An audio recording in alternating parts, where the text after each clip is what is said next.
오직 하나님의 말씀만이 영적인 지도요, 우리의 삶의 모든 것이 되는 주님의 축복의 말씀인 것입니다.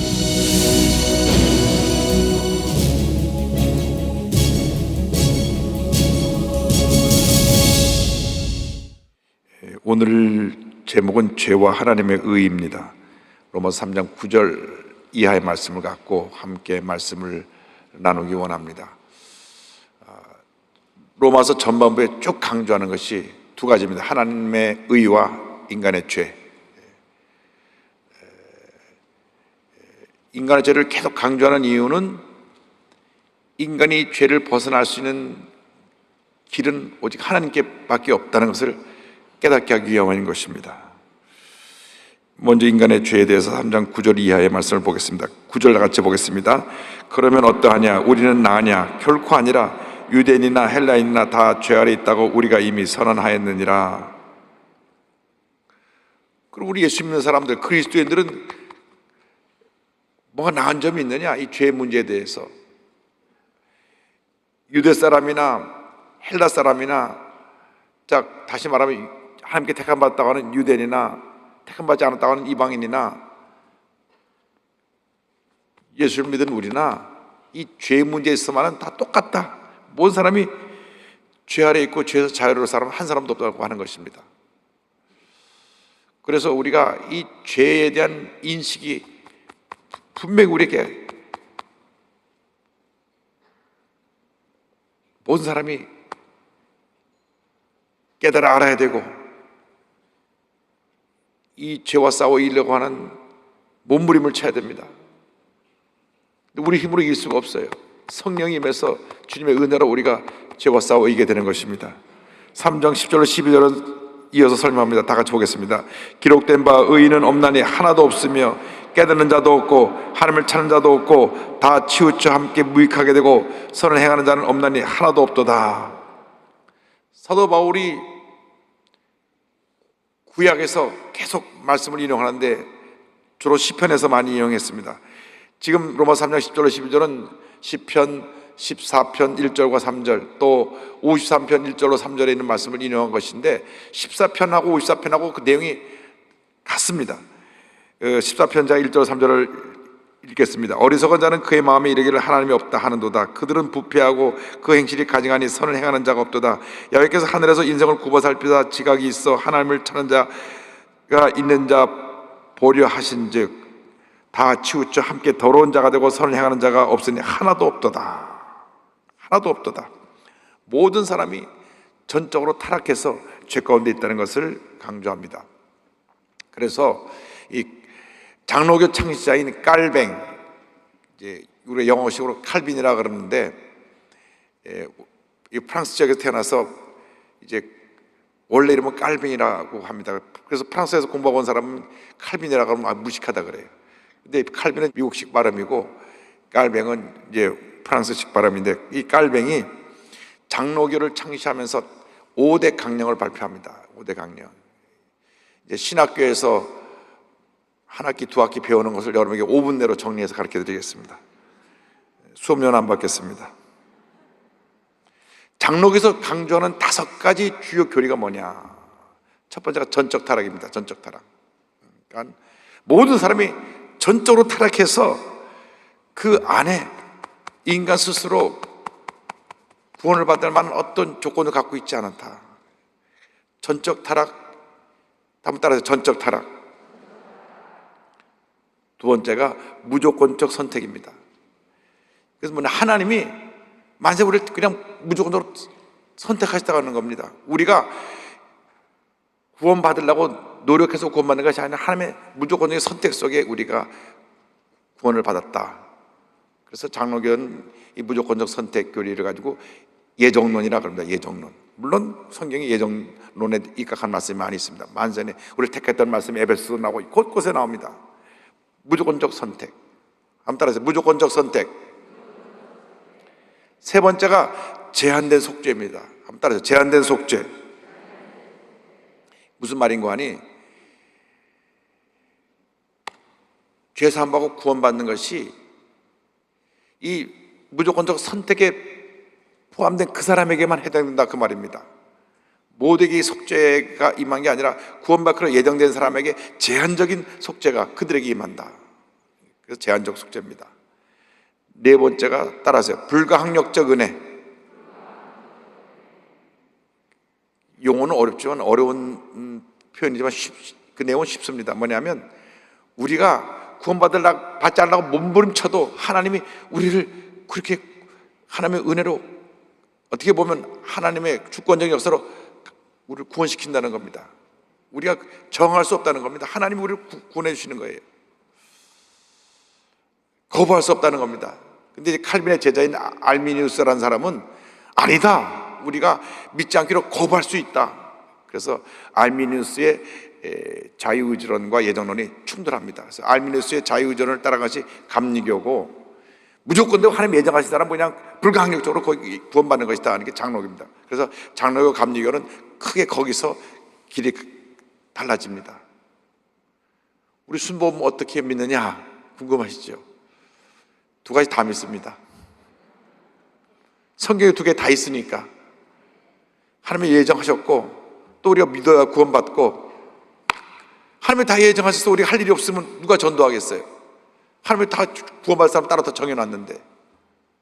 그러니까 그래서 이 성경에 두 가지를 일부러 다 적어놓으신 거예요. 성경에 불가항력적인 은혜도 적혀 있지만 우리가 우리의 자유의지로 믿어야 구원받고 거부할 수 있는 부분도 기록되어 있어서 하나님께서 두 가지를 다 보여주셨는데 어느 한쪽에 치우치면 이게 나중에 거기 어떤 운명론, 숙명론에 빠지는 것입니다.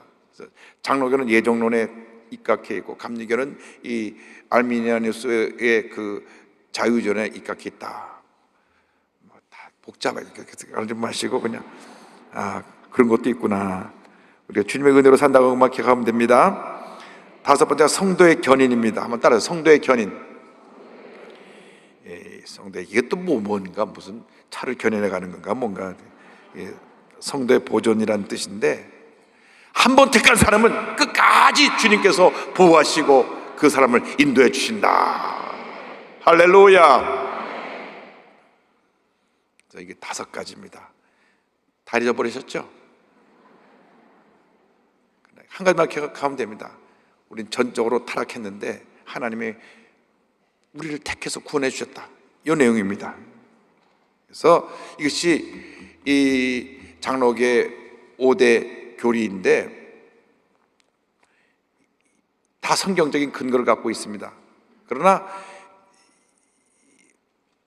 그 부분에 또 칼빈의 제자인 알미니우스가 이런 부분은 성경에 따르게 기록된 내용이 있기 때문에 하고 이제 거기에 대해서 이의를 제기한 부분이 있어서 나중에 그런 이제 신학적인 논쟁이 됩니다. 어쨌든 중요한 것은 의인은 하나도 없고 우리가 다 죄인이다.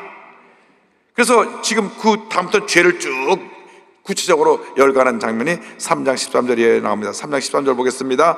그들의 목구멍은 열린 무덤이요 그 혀로는 속임을 일삼으며 그 입술에는 독사의 독이 있고. 죄인들이 가장 보편적으로 하는 죄가 입술로 짓는 죄입니다. 입술로 짓는 죄라는 말은 뭔가 하니 생각이, 죄의 생각을 따라서 그 입술을 통해서 독을 뿜어내는 것입니다. 시편 5편 9절과 140편 3절을 인용한 것입니다. 5편 9절을 읽어드릴게요. 그들의 입에 신실함이 없고 그들의 심령이 심히 약하며 그들의 목구멍은 열리부동 같고 그들의 혀로는 아첨 하나이다. 140편 3절에 뱀같이 그 혀를 날카롭게 하니 그 입술 아래에는 독사의 독이 있나이다. 가끔 저는 말을 못하시는 분들이 복되다. 왜? 입술로 죄를 안 지으니까. 우리가 말을 안 하면 될 것을 말을 해서 그것이 말을 또 만들고 그것이 상대편에게 상처를 주고 부정적인 영향을 끼치고 사실한 얘기가 자꾸 더 붙여지고 옮겨가면서 자기 상상 속에 또 얘기를 집어넣고 해서 또 옮겨지면서 많은 죄를 우리가 확산시키고 있는 것입니다. 늘 절제하고 말 많이 하는 사람은 적게 하도록 말을 삼가하는 것이 좋다 하는 것입니다. 아멘 안 하신 분은 또 뭡니까? 말을 절제하시기 바랍니다. 14절로 7절까지 말씀 계속해서 죄에 대한 것입니다. 말씀 함께 보겠습니다. 그 입에는 저주와 악독이 가득하고 그 발은 피 흘리는 데 빠른지라 파멸과 고생이 그 길이 있어 평강의 길을 알지 못하였고. 계속해서 이제 인간의 죄에 대해서 구약의 말씀들을 인용합니다. 시편과 잠언과 이사야를 인용한 것입니다. 시편 10절로 7절에 그의 입에는 저주와 거짓과 포악이 충만하며 그의 혀 밑에는 잔해와 죄악이 있나이다. 잠언서 1장 16절 대저 그 발은 악으로 달려가며 피를 흐른 데 빠름이라. 이 모든 것이 어떤 문제냐? 18절입니다. 다 같이요. 그들의 눈앞에 하나님을 두려움이 없느니라 함과 같으니라. 근본적인 죄의 모습이 뭐냐? 하나님을 두려워하지 않는 것입니다. 하나님을 경외하는 것이 지혜의 근본이라 그랬는데, 경외라는 말은 두렵고 떨리는 마음으로 하나님을 섬기는 것입니다. 나 같은 죄인이 어떻게 하나님 앞에 설 수가 있습니까? 늘 두렵고 떨려야 되는데 이 양심이 화인 맞은 양심이 돼가지고 양심 마비돼서 하나님을 두려워하지 않아요. 하나님이 어디 계셔 눈에 보이지도 않는데 나 하나님 앞에서 내 주먹을 믿고 살지. 그러다 그 주먹 때문에 망하는 겁니다. 시편 36편 1절의 인용입니다. 악인의 죄가 그의 마음속으로 이르기를 그의 눈에는 하나님을 두려워하는 빛이 없다 하니. 죄를 반복적으로 지으면서도 뉘우치지 아니하고 회개하지 아니하고 하나님을 두려워하지 않기 때문에 이 땅에 이렇게 죄가 코나리처럼 창궐하고 죄인들이 죄를 반복해서 짓고 살아가고 있는 것입니다. 그래서 이 같은 죄에 대해서 낱낱이 지적하고 난 다음 하나님의 의에 대해서 19절 이하에 설명합니다. 19절 다 같이 보겠습니다. 우리가 알거니와 무릇 율법이 말하는 바는 율법 아래에 있는 자들에게 말하는 것이니 이는 모든 입을 막고 온 세상으로 하나님의 심판 아래에 있게 하려 함이라. 이 하나님의 말씀이 율법이 우리에게 죄를 보여주기 때문에 모든 사람이 하나님 앞에서는 잠잠해야 된다는 거예요. 입을 막고 그냥 입을 다물고 죄인이 뭐라고 말하겠어요? 우리가 모두 하나님의 심판 아래에 있는데 그래 우리는 하나님 앞에 잠잠할 수밖에 없고 주님의 은혜를 사모하는 길밖에 없습니다. 20절이요. 그러므로 율법의 행위로는 그의 앞에 의롭다 하심을 얻을 육체가 없나니 율법으로는 죄를 깨달음이니라. 행함을 통해서 죄 없다고 인정할 사람은 한 사람도 없다는 것입니다. 여러분 그 DNA 속에 깊이 뿌리내린 영혼의 DNA 속에 깊이 뿌리내린 죄를 어떻게 행함으로써 죄를 씻어내고 의롭다함을 인정할 수가 있겠습니까? 이 상에서 스스로 죄의 문제를 해결할 사람은 한 사람도 없습니다. 아무리 우리가 착한 일을 많이 한다고 해도 원래 우리는 죄 가운데 태어났기 때문에 생각하는 것이 죄고 보는 것이 죄고 듣는 것이 죄고 말하는 것이 죄고 행동하는 것이 죄일 때가 얼마나 많은지 모릅니다. 이 동성애에 대해서 지금 자꾸 말을 나오는데 그분의 인권들을 존중해서 인권 차별하면 안 된다. 물론 그분들이 인권 차별하면 안 되죠. 그러나 성경에 그 죄라고 말하고 있어요. 왜? 거기 빠지면 하나님을 멀리합니다. 제가 책을 읽다가 미국의 어느 저명한 목사님 글을 읽게 됐는데요. 목사님이 딸이 하나 있는데 이 딸이 어릴 때부터 늘 남자애처럼 나가서 뭐 군대 놀이하고 막 이런 걸 좋아하고 막 그렇게 보통 여자애들이 뭐 저렇게 소꿉장난하고 그런 건 안 하고 남자들 같이 자꾸 뭐 그런 활동하더니만 애가 대학에 가갖고 동성애에 빠진 거예요. 야, 목사님 딸이 동성애에 빠졌으니 목사님 할 수 있는 것은 기도밖에 없습니다. 야단친다고 되는 게 아니고 때린다고 되는 게 아니고 여러분 문제 해결은 기도에 있습니다. 기도. 정말 주님 앞에 무릎을 꿇고 눈물로 주님 우리 딸 살려주세요. 이 문제 해결해 주세요. 우리 가정의 문제 해결해 주세요. 막 몸부림치며 막 심장이 터질 정도로 간절하게 한나가 너무나 기도하고 막 나중에는 기도할 힘도 없어 입이 덜덜덜 떨었던 것 같이 기도하면 기적은 일어나는 것입니다. 그래서 정말 그 딸을 위해서 너무 눈물로 기도합니다. 왜냐하면 저명한 목사님 딸이 동성애에 빠졌으니까. 그러면 얼마나 사람들이 야 이게 목사님 딸이 동성애에 빠졌다 그럴 거 아닙니까? 그런데요, 하나님이 역사하시는 거예요. 기도를 하니까 이 딸이 어느 날 아빠한테 가서 눈물 흘리면서 자기 잘못했다고 스스로 깨달았어요. 왜 깨달았느냐? 동성애에 빠지다 보니까 교회 나와서 예배 드리는 거 싫어지더래요. 예수님이 멀어지더래요. 그래서 깨달은 겁니다. 아, 하나님 기뻐하는 것이 아니구나. 하나님을 두려워하는 마음이 생기니까 동성애에 빠진 사람들이 아, 이거 하나님 기뻐하는 게 아닌 것을 알고 돌아 나오는 겁니다. 성령 충만 받은 사람이 빠질 수가 없어요. 성령 충만 받으면 스스로 빠져나오는 겁니다. 성령 충만 받으면 신천지에 있다도 빠져나오는 겁니다. 성령 충만 받으면 잘못된 길로 갔다 빠져나오는 겁니다. 사기치다가도 빠져나오는 겁니다. 거짓말하다가 빠져나오는 겁니다. 성령 역사가 임하면 우리의 죄를 깨닫게 해서 돌아 나오게 하는 겁니다. 거기 빠져 있으면 교회가 멀어지고 하나님이 멀어지는 거예요. 그 빠져 있는 동안에는 그 딸이 그걸 깨달았어요. 자기가 옛날에 늘 주일날 와서 예배드리고 그랬는데 오늘날부터 자꾸 교회가 예배드리기가 싫어졌대요. 교회 나가는 게 싫어진 거예요. 가만 보니까 자기가 동성애에 빠진 그때부터 교회가 멀어지고 주님이 멀어지고 말씀이 멀어지고 기도가 사라지고 하나님이 회개형을 부어주셔서 회개하고 돌아 나왔습니다. 할렐루야. 그래서 여러분, 기도 외에는 길이 없어요. 정말 기도의 영성을 회복하게 되기를 바랍니다. 몸부림치면서 기도해야 돼요. 그럼 하나님 우리를 살려주시는 것입니다.